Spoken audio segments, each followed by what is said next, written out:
Eh bien voilà, c'est après cette page de publicité, nous avons le plaisir d'accueillir au téléphone notre ami Maxime Pérez, spécialiste sécuritaire, journaliste. Maxime, bonjour, Bokertov. Bonjour Daniel Bokertov. Alors nous voulions faire avec vous un point sur ce qui se passe à la fois dans le Golfe Persique, bien entendu, et les répercussions de ce qui se passe dans le Golfe Persique sur l'État d'Israël. Alors on l'a vu, l'interception de ce drone a permis, on va dire, a fait franchir un palier au niveau de la sécurité et des menaces de confrontation militaire entre les États-Unis et l'Iran. D'abord, bon, on a vu le président américain annoncer, en tout cas décider dans un premier temps d'une attaque, se rétracter ensuite. Est-ce que vous pensez vraiment que l'on s'achemine vers une véritable confrontation militaire entre les deux pays ? En tout cas, si un message a été transmis par les États-Unis et notamment le président américain Donald Trump à l'issue de cet accrochage dans le Golfe Persique, c'est que c'est bien pour l'instant son administration, alors que, vous le savez, la campagne électorale américaine est en passe de reprendre ses droits, eh bien, pour l'instant, il n'y a pas d'intérêt côté américain à mener de confrontation totale. D'ailleurs, la presse américaine rappelle qu'aucun président n'a été en mesure de remporter un scrutin électoral, une course à la présidentielle, alors qu'une guerre était engagée à l'exception de Johnson au moment de la guerre du Vietnam, qui n'en était encore qu'à ses débuts. Alors, la question maintenant est de savoir comment l'Iran va exploiter ce qui pourrait être perçu comme une faiblesse. Est-ce qu'on va assister dans les prochains jours, dans les prochaines semaines, à de nouvelles provocations dans ce golfe Persique, qui est une région sensible, et quelles seront les éventuelles répercussions de nouvelles escalades? Il n'est pas dit que les Américains opteront pour la même retenue la prochaine fois. Alors d'abord, la première question que je voudrais vous poser, c'est concernant donc l'implication d'Israël. Est-ce que vous pensez que Israël est entièrement coordonné? Lorsque les Américains envisagent une attaque contre les Iraniens, est-ce que vous pensez qu'ils consultent les Israéliens, que par exemple au niveau du Pentagone ou alors du conseiller à la sécurité nationale, John Bolton, qui est d'ailleurs en Israël actuellement, il y a une coordination? On prévient Israël? Écoutez, hasard du calendrier ou pas, l'un des chefs d'état-major de l'armée américaine, néanmoins le chef d'état-major du commandement européen de l'armée américaine, qui gère notamment toute la région méditerranéenne et les relations militaires avec Israël, se trouvait en Israël à la veille de cette nouvel accrochage américano-iranien. On peut imaginer bien évidemment que dans le cadre d'une riposte américaine d'envergure comme celle qui avait été dans un premier temps voulu par Donald Trump en fin de semaine, eh bien, les Israéliens ont été tenus informés parce qu'il y a un risque de répercussion. Il n'est pas à exclure que les Iraniens décident, dans un second temps, d'élargir leur champ d'action, leur politique de provocation à l'égard d'Israël. On en a beaucoup parlé la semaine dernière. Alors justement, c'est-à-dire les risques, on va dire les effets collatéraux d'une telle confrontation entre les États-Unis et l'Iran, on parle donc justement d'une implication d'Israël, c'est-à-dire que les Iraniens pourraient, par exemple, faire actionner leurs bras, on va dire leurs bras avancés, que ce soit le Hezbollah au nord, le djihad islamique au sud. Est-ce que vous pensez que ça, c'est un cas de figure tout à fait probable? Et pourquoi, dans la situation actuelle, on a paradoxalement le sentiment que ça reste relativement calme, justement? Oui, c'est un cas de figure qui est pris au sérieux par l'état-major israélien, même si, du propre aveu des renseignements militaires, cette probabilité est faible. En tout cas, elle est limitée parce que la marge de manœuvre de l'Iran sur le territoire syrien est relativement limitée à la faveur des opérations nombreuses de l'aviation israélienne menées depuis 4 ou 5 ans sur le champ de bataille syrien contre des infrastructures des gardiens de la révolution ou des milices chiites qui tentent de s'implanter militairement dans cette zone. Le Hezbollah, lui, vous savez, est entré dans le jeu politique libanais et même embourbé dans le jeu politique libanais. Il a des comptes à rendre au gouvernement. C'est peut-être la contrepartie positive pour Israël de cette installation de la milice chiite pro-iranienne au pays du Cèdre. Et tout cela limite donc la capacité de l'Iran à élargir un front ou à ouvrir un nouveau front contre Israël, même si, encore une fois, le risque existe, celui d'un d'un tir de missile sur la station de ski, contre la station de ski du Hermon, contre un avant-poste militaire israélien sur le plateau du Golan, une charge explosive dans le secteur de Ferme-Sheva. Ce cas de figure est pris au sérieux et c'est pour cette raison qu'à 3 reprises la semaine dernière, le cabinet de sécurité israélien s'est réuni de manière très discrète à la Kiria de Tel Aviv, au QG du ministère de la Défense. Lorsqu'il y a ces réunions, on est d'accord qu'elles sont essentiellement consacrées à la menace iranienne aujourd'hui? Oui, elles sont consacrées en grande partie à la menace iranienne, même si le contenu d'une réunion du cabinet de sécurité reste toujours discret, jusqu'à ce qu'un ministre décide d'en livrer quelques fuites à la presse israélienne. Ça n'a pas été le cas la semaine dernière et ces derniers jours. On voit bien qu'il y a une discipline, une fois n'est pas coutume, côté israélien, à respecter les consignes de Benjamin Netanyahou, qui a appelé ses ministres à ne pas communiquer sur le sujet. Israël, pour le moment, fait profil bas. Son intérêt n'est évidemment pas de s'engager ou de se laisser entraîner dans une confrontation régionale avec l'Iran et ses satellites dans la région, Hezbollah en tête. Mais évidemment, il faut garder à l'esprit, Daniel, et les Iraniens l'ont certainement à l'esprit, que c'est à cause d'Israël et notamment de Benjamin Netanyahou qu'aujourd'hui ils sont dans cette situation d'étranglement économique et qu'ils sont obligés de montrer des signes de nervosité pour faire bouger les lignes, pour également pousser les Américains à réfléchir et peut-être même à reconsidérer leur décision de s'être retirés de l'accord nucléaire avec Donald Trump. Ils ont peut-être obtenu le signal que tout était possible, puisque le président américain a laissé entendre que si l'Iran, évidemment, on peut rêver, renonçait à ses ambitions nucléaires, eh bien, les sanctions seraient levées de manière immédiate.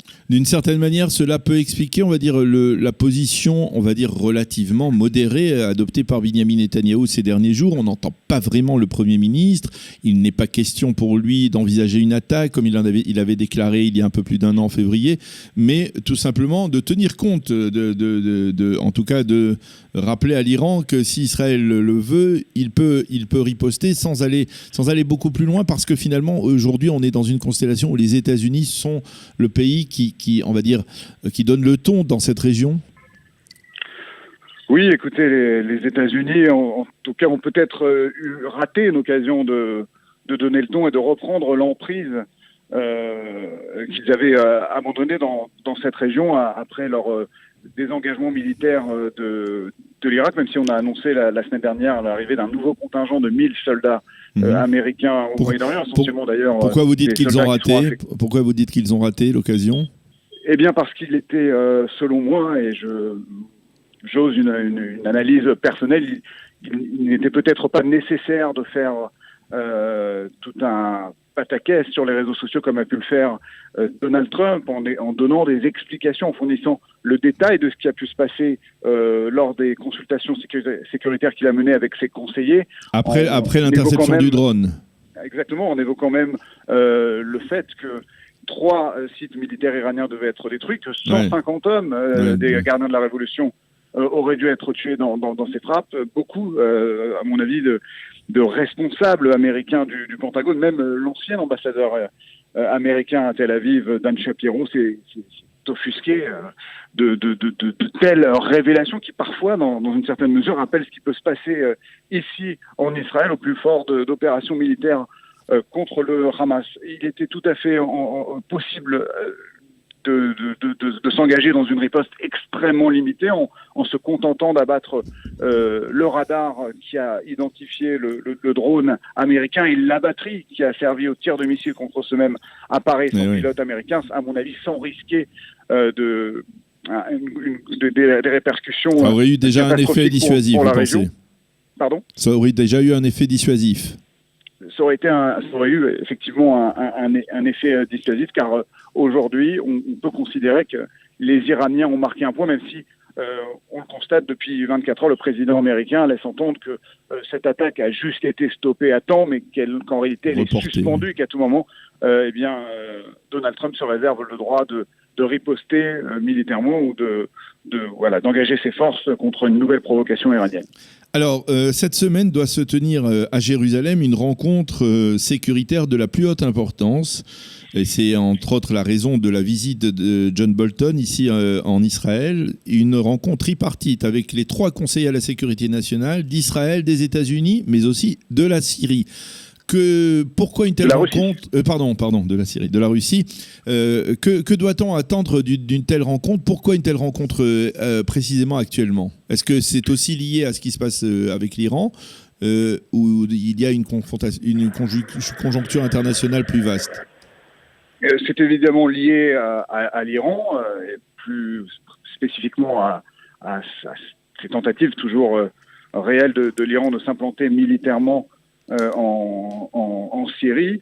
Et cette rencontre est un véritable succès diplomatique avant l'heure pour Israël, puisqu'il parvient à accueillir sur son territoire, dans sa capitale, 2 acteurs majeurs de ce dossier irano-syrien, si je puis dire, avec, il faut tout de même le préciser, d'un côté les États-Unis qui sont plutôt favorables à la politique israélienne, et de l'autre la Russie de Vladimir Poutine, qui comprend les inquiétudes d'Israël, mais qui en même temps a d'ores et déjà annoncé qu'elle envoyait une délégation à Jérusalem également pour défendre et pour porter la voix des intérêts iraniens dans la région. Alors, s'agit-il d'une posture diplomatique pour ne pas fâcher Téhéran, ou s'agit-il réellement d'un parti pris ouvert de la Russie? Vous savez, c'est toujours très difficile de comprendre les intérêts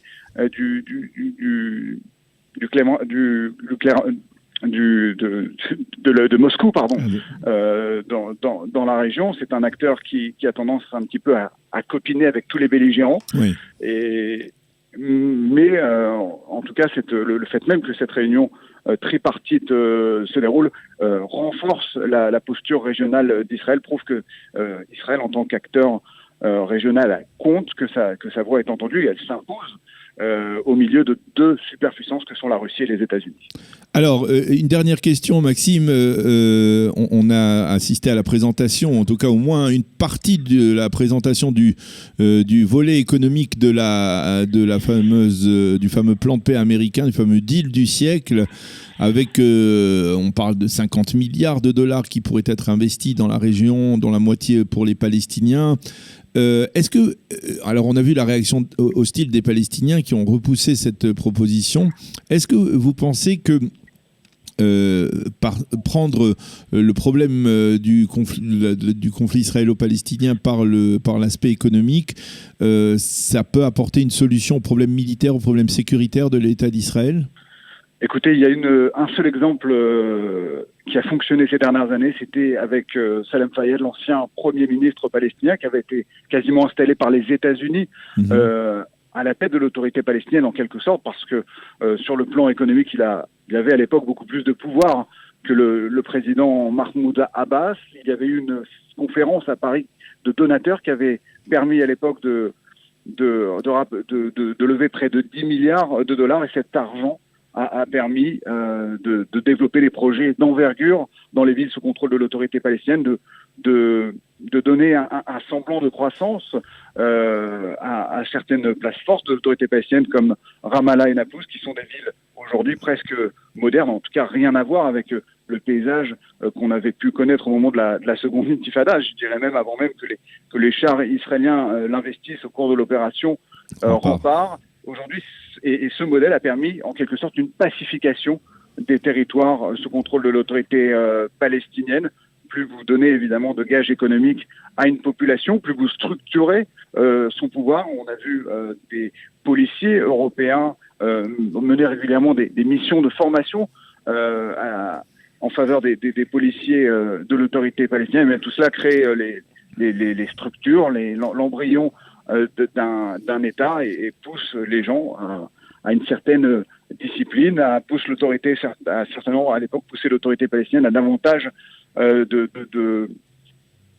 responsabilité dans ses actions. On a vu d'ailleurs qu'aujourd'hui il n'y a quasiment plus de milices armées dans les territoires palestiniens, même si on parle souvent des tandim, des brigades des brigades des martyrs à Al-Aqsa, qu'on agite un petit peu comme un chiffon rouge, mais qui jusqu'ici n'ont pas réellement sorti les armes, alors qu'on a plusieurs fois agité le chiffon rouge. Donc c'est un petit peu ce modèle qu'on essaye de reproduire, parce qu'on sent qu'aujourd'hui l'autorité palestinienne se trouve dans une crise financière et que c'est le moment d'intervenir pour éviter peut-être un scénario un petit peu catastrophique, une dissolution de l'autorité palestinienne, une situation de banqueroute qui à ce moment-là pourrait laisser évidemment place au chaos, ce qui n'arrangerait pas Israël.